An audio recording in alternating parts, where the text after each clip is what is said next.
Safari, simple form valid, QuickTime player.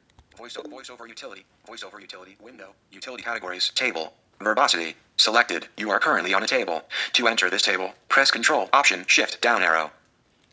Okay, so this is in Mac 10.11, Apple, OS 10, You are currently on a menu. 10.11. To choose this menu item, press Control, About this Mac. You are currently on a button. To click this button, press Control, Option, Space. 10.11 beta, 15H version system OS 10 Yosemite. You are currently on a text element. Says Yosemite. Should be El Capitan. System version 10.11 beta, 15H216G. You are But we're in OS 10, 10.11 beta 3. And they've changed the way VoiceOver handles aria-describedby and title attributes. Previously, Apple prevented title attributes and aria-describedby values from reading until there was about a 5 to 7 second delay. And this is called in the VoiceOver utility, under verbosity, under the hints tab. Leaving table. Hints, selected, tab, 505. You are currently on Speak instructions for using the item in the VoiceOver. When an item has a Speak help tag. When an item has a help tag, pop-up button. Choose how to announce an item's help tag. So when an item has a help tag, Speak help tag. And a help tag is aria-describedby value and a title value. These are accessible description elements. And by default, it used to be 5 to 7 seconds. And I filed a bug with Apple saying that a lot of people would just ignore that since it was a 7-second delay. And then in this version, they have reduced the delay to a very short amount.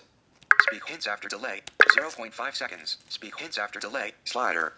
Set how long to wait before the hints. Exact amount of delay by default, I just reset my VoiceOver settings to default, was 0.5 seconds.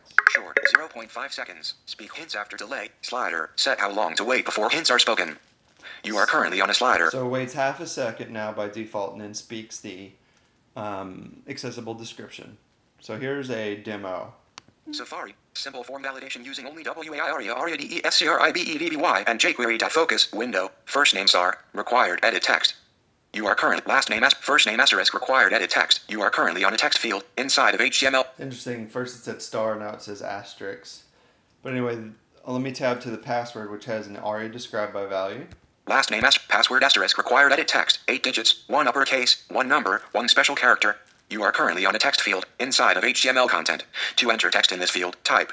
To exit this web area, press Control, Option, Shift, up arrow. And previously, you would not hear this 8 digits, 1 uppercase, 1 number, 1 special character aria-describedby value unless you waited 5 to 7 seconds and there was no indication that it was even present. I can show you where this can be a bigger problem with error messaging. Submit button. You are first name asterisk required invalid data edit text. Please enter your first name. You are currently... So this is the aria-describedby as the error message. And, now you hear that error message with a half a second delay. That's basically no delay. So this basically solves that bug.